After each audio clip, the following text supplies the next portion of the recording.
Hello students, मैं हूं रोशन और स्वागत करता हूं आपका अपने YouTube channel study in smart way पर। स्टूडेंट्स, अपने पिछले दो वीडियो में हमने बर्लिन की दीवार और उसके बाद सोवियत संघ के महाशक्ति बनने के कारणों की चर्चा की थी। आज के इस वीडियो में हम अपने सेकेंड चैप्टर के एक सबसे इम्पोर्टेंट क्वेश्चन की चर्चा करेंगे, जो क्वेश्चन है कि सोवियत संघ का विघटन क्यों हुआ या फिर सोवियत संघ का पतन क्यों हुआ। स्टूडेंट्स, आज के इस वीडियो में हम सोवियत संघ के पतन के 6 प्रमुख कारणों की चर्चा करेंगे, जो कि हमारे एग्ज़ाम की दृष्टि से बहुत ही महत्वपूर्ण है। मैं आपको वो 6 कारण एक-एक करके बताऊंगा और उम्मीद है कि ये सभी कारण आपको बहुत आसानी से समझ में आएंगे। आप अपने नोटबुक और अपने कलम की मदद से आराम से इसे लिख सकते हैं, अपने स्क्रीनशॉट करके इन्हें अपने फ़ोन में भी रख सकते हैं और इन्हें पढ़ सकते हैं। तो चलिए हम बिना कुछ देर किए अपने इस वीडियो को शुरू करते हैं। लेकिन उससे पहले, यदि आपने मेरे पुराने वीडियो को नहीं देखा है जो कि इसी सेकेंड चैप्टर से रिलेटेड है, तो आप पहले उस चैप्टर के उस वीडियो को देख लीजिए। उससे आपको इस चैप्टर के बारे में और अधिक जानकारी मिल जाएगी। तो आइए स्टूडेंट्स, हम शुरू करते हैं और हम जानने का प्रयास करते हैं कि आखिर द्वितीय विश्व युद्ध के बाद जो महाशक्ति था, आखिर वह 1991 तक आते आते उसका पतन क्यों हो गया और सोवियत संघ के पतन के लिए कौन कौन से कारण जिम्मेदार थे। तो चलिए, इसके लिए पहला कारण है संसाधनों का दुरुपयोग। दरअसल हम यह जानते हैं कि पूरे के पूरे शीत युद्ध के दौर में दोनों ही महाशक्तियों ने अपने अपने प्रमुख संसाधनों का, मतलब कि अपनी अपनी आर्थिक संसाधनों का, रिसोर्सेज का यूज़ कहाँ किया? हथियारों के निर्माण पर किया। बड़ी बड़ी परमाणु हथियार बनाई, हथियारों के निर्माण पर किया अपने महत्वपूर्ण संसाधन का खर्च। ऐसे में क्या हो गया? संसाधनों का दुरुपयोग किया, उसकी अर्थव्यवस्था कमज़ोर हो गई, जिसके कारण सोवियत संघ का पतन हुआ। ठीक है, अब हम बात करते हैं दूसरे कारण की। तो दूसरा कारण है कि सोवियत संघ की कम्युनिस्ट पार्टी और नौकरशाही में भ्रष्टाचार। स्टूडेंट्स, सोवियत संघ पर 70 से भी अधिक सालों तक कम्युनिस्ट पार्टी का शासन था और यह कम्युनिस्ट पार्टी का जो रवैया था वो बहुत ही तानाशाही था, और उसकी जो नौकरशाही थी, मतलब ब्यूरोक्रेसी, वहाँ के जो एडमिनिस्ट्रेशन थी, प्रशासन थी, उस प्रशासन में अकुशलता और भ्रष्टाचार बढ़ गया था। मतलब कि सभी लोग भ्रष्टाचार, करप्शन बहुत ज़्यादा बढ़ गया था। प्रशासन अच्छे से काम नहीं कर रही थी, लोगों की आवश्यकताओं की पूर्ति नहीं होती थी, और अंततः इसका परिणाम किस रूप में हमें देखने को मिला? सोवियत संघ के विघटन के रूप में। सोवियत संघ के विघटन के लिए जो तीसरा प्रमुख कारण जिम्मेदार है, वह है सोवियत संघ की जनता में साम्यवादी सरकार के प्रति आक्रोश और आंदोलन का भाव। स्टूडेंट, हमने चर्चा किया कि सोवियत संघ की जो तानाशाही पार्टी थी, कम्युनिस्ट पार्टी, वो कम्युनिस्ट पार्टी हमेशा सिर्फ अपने प्रशासन और कैसे भी अपने साम्राज्य और अपने विकास पर, हथियारों पर ज़्यादा बल देती गई। इसलिए उसने जनता पर ध्यान नहीं दिया, जनता की क्या ज़रूरत की चीज़ें हैं उन पर ध्यान नहीं दिया। ऐसे में जनता का गुस्सा होना, जनता का आक्रोश में आना और जनता का अपनी सरकार से नफरत करने लगा स्वाभाविक था। तो किसी भी सरकार की सफलता इस बात पर टिकती है कि आखिर वहाँ की जनता का उस सरकार पर कितना भरोसा है। तो ऐसा हुआ नहीं। सोवियत संघ की जो जनता थी वो सोवियत साम्यवादी सरकार से नाराज़ हो गई और अंततः इसका परिणाम हमें सोवियत संघ के विघटन के रूप में देखने को मिला। सभी जगह, अलग अलग जगहों पर लोगों ने सोवियत संघ की साम्यवादी सरकार के खिलाफ आंदोलन शुरू कर दिया। अब इसके सोवियत संघ के विघटन के लिए जो चौथा महत्वपूर्ण कारण है, वह है सोवियत संघ का कृषि उत्पादन, औद्योगिक उत्पादन में पिछड़ जाना। दोस्तों, किसी भी देश की अर्थव्यवस्था के 3 प्रमुख सेक्टर होते हैं, प्रथम, द्वितीयक और तृतीयक।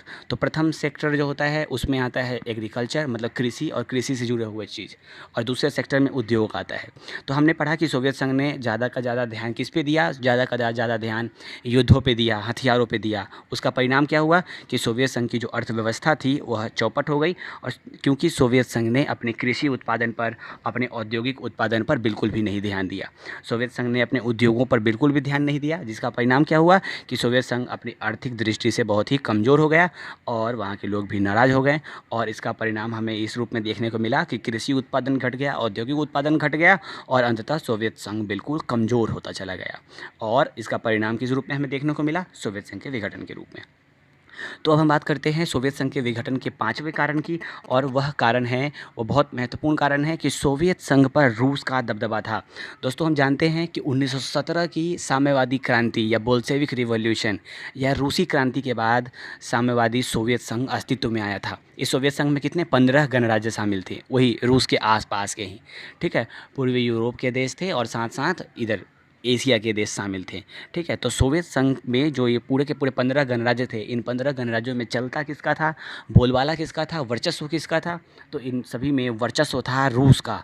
और इसका परिणाम यह होता था कि सारा डिसीजन लेने में रूस की महत्वपूर्ण भूमिका होती थी। अब रूस की जब महत्वपूर्ण भूमिका होती थी, जो उसके साथ में शामिल दूसरे देश थे, वहाँ के लोग इससे नाराज़ रहते थे और उन लोगों का सोवियत संघ से अलगाव का भाव पैदा होता चला गया। और वह धीरे धीरे करके सोवियत संघ से अपने आप को सोवियत संघ के खिलाफ विरोध प्रदर्शन करने लगे और अलगाव का भाव पैदा हुआ। और अंततः उन्होंने सोवियत संघ का साथ 1991 में आते आते तक छोड़ दिया और अंततः सोवियत संघ का पतन हो गया। अब छठा और एक बहुत महत्वपूर्ण कारण है, वह है मिखाइल गोर्बाचेव द्वारा सोवियत संघ में आर्थिक और राजनीतिक सुधार। स्टूडेंट्स, हम यह जानते हैं कि मिखाइल गोर्बाचेव 1985 में सोवियत संघ की कम्युनिस्ट पार्टी के महासचिव बने थे। अब उन्होंने अपने हिसाब से, अपने अनुसार सोवियत संघ को सुधारने का प्रयास किया, सोवियत संघ में कुछ सुधार के लिए पहलकदमी किया। ठीक है, उन्होंने वही ग्लासनोस्ट और पेरिस्ट्रोइका, जो दो प्रमुख राजनीतिक और आर्थिक सुधार थे, उस पर उन्होंने बल दिया। उन्होंने सोवियत संघ में को लोकतांत्रिक बनाने पर बल दिया, वहाँ के लोगों को कुछ अधिकार देने पर बल दिया। लोकतांत्रिक मतलब कम्युनिस्ट पार्टी के वर्चस्व को थोड़ा कम करने का प्रयास किया, लोगों को प्रेस की स्वतंत्रता, बोलने की स्वतंत्रता जैसे अधिकार दिए। लेकिन इसका परिणाम इस रूप में हमें देखने को मिला कि सोवियत संघ को मजबूत बनने के बजाय सोवियत संघ का नकारात्मक प्रभाव यह हुआ इस पर कि सोवियत संघ के जो ये शामिल अलग अलग गणराज्य थे वो इससे अलग अलग होते चले गए और अंततः उनका परिणाम जो था वो इतना मतलब कि एक नेगेटिव रूप में चला गया और सोवियत संघ का विघटन हो गया। तो स्टूडेंट, हमने 6 महत्वपूर्ण कारणों को जाना। मैं उम्मीद करता हूँ कि आपको समझ में आया होगा। यदि आपको कोई सा भी पॉइंट समझ में नहीं आया है तो आप कमेंट बॉक्स में मेरे से पूछ सकते हैं, मैं आपको समझाऊंगा। एक बार मैं दोबारा आपको ये 6 प्रमुख कारण बता देता हूँ। नंबर 1, संसाधनों का दुरुपयोग किया जिससे अर्थव्यवस्था कमज़ोर हो गई। सोवियत संघ में कम्युनिस्ट पार्टी और नौकरशाही में भ्रष्टाचार आ गया, जिससे सरकार जो थी वो प्रशासन अच्छे से नहीं चला पाती थी और सोवियत संघ का विघटन हो गया। तीसरा, जनता में साम्यवादी सरकार के प्रति आंदोलन और आक्रोश का भाव था, क्योंकि सोवियत संघ की सरकार ने और कम्युनिस्ट पार्टी ने जनता के प्रति ध्यान देना बंद कर दिया था। चौथा कारण है कि सोवियत संघ ने अपनी कृषि उत्पादन और औद्योगिक उत्पादन पर बिल्कुल ध्यान नहीं दिया, जिसका परिणाम यह हुआ कि सोवियत संघ की आर्थिक व्यवस्था बहुत कमज़ोर हो गई, वहाँ के लोग भी नाराज़ हो गए। पाँचवा कारण है कि सोवियत संघ भले ही 15 गणराज्यों का एक समूह हो, लेकिन उसमें रूस का दबदबा था। तो रूस का दबदबा होने के कारण जो दूसरे गणराज्य में शामिल देश थे वह इससे नाराज़ रहने लगे और अंततः वह इसका साथ छोड़ दिए। और अंत में कारण था छठा महत्वपूर्ण कारण कि सोवियत संघ जो मिखाइल गोर्बाचेव की जो सुधार थी, आर्थिक और राजनीतिक सुधार, वो सोवियत संघ में डाइजेस्ट नहीं हो सका, पच नहीं सका, उसका बदलाव एक नेगेटिव रूप में आया और अंततः सोवियत संघ का पतन हो गया।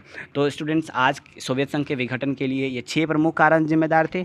आज के इस वीडियो में इतना ही। मैं उम्मीद करता हूँ कि आपको समझ में आया होगा। आपको यदि वीडियो अच्छा लगा हो तो इस वीडियो को लाइक कर दीजिए, चैनल को सब्सक्राइब करके इसके बेल नोटिफिकेशन को ऑन कर लीजिए, ताकि आपको प्रत्येक नए चैप्टर के वीडियो के अपलोड होने की सूचनाएं मिलती रहें, आप तक नोटिफिकेशन पहुंचती रहे। और अपने दोस्तों के साथ शेयर ज़रूर करिए अगर आपको बहुत अच्छा लगा हो वीडियो तो। ठीक है, तो आज की इस वीडियो में इतना ही। अब मिलते हैं हम अपने एक नए वीडियो में, तब तक के लिए गुड बाय।